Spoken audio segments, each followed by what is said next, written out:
சத்தமா பேசுங்க, சத்தமா. கருத்தம்மாள் காவியம். கருத்தம்மாள் காவியம். போதைப் பொருளை ஒழிப்போம். போதைப் பொருளை ஒழிப்போம். பெண் குழந்தைகள் பாதுகாப்போம். பெண் குழந்தைகளை பாதுகாப்போம். குழந்தை தொழிலாளரை தடுப்போம். குழந்தை தொழிலாளரை தடுப்போம்.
கொடுக்கப்பட்ட 3 கை பெண்களுடன் கருத்தம்மாள் வெளியில் செல்கிறார்.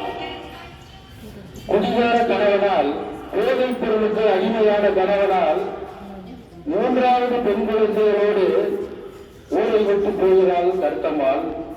4வதாக ஒரு ஆண் குழந்தை பெற்றாவது கணவன் நம்மோடு வாழ்வானா என்ற ஏக்கத்தோடு 4வது ஒரு ஆண் குழந்தை பெற்று திரும்பவும் வந்து சந்திக்கிறாள். ஆனால் அந்த ஆண் குழந்தையை வாங்கி கொண்டு 3 கைப்பெண்களோடு கணவன் உடைத்து தள்ளுகிறான்.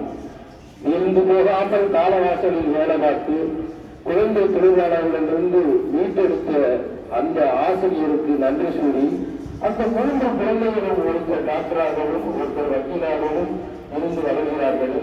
ஆனால் கணவனோடு வளர்ந்த அந்த பையன் குடித்து ஒரு பெரிய விபத்துக்கு உள்ளாகி இறக்கிறார். தன் கொடுத்த காசுக்காக அந்த வண்டியை வைத்து இறந்துவிட்டானே என்று அந்த தாய் அந்த வண்டியை ஞாபகார்த்தமாக ஏலத்தில் எடுத்து அந்த ஞாபகார்த்தத்தோடு அந்த வண்டியை பூஜித்து வருகிறார். இது ஒரு உண்மை கதை. குழந்தை தொழிலாளர்களை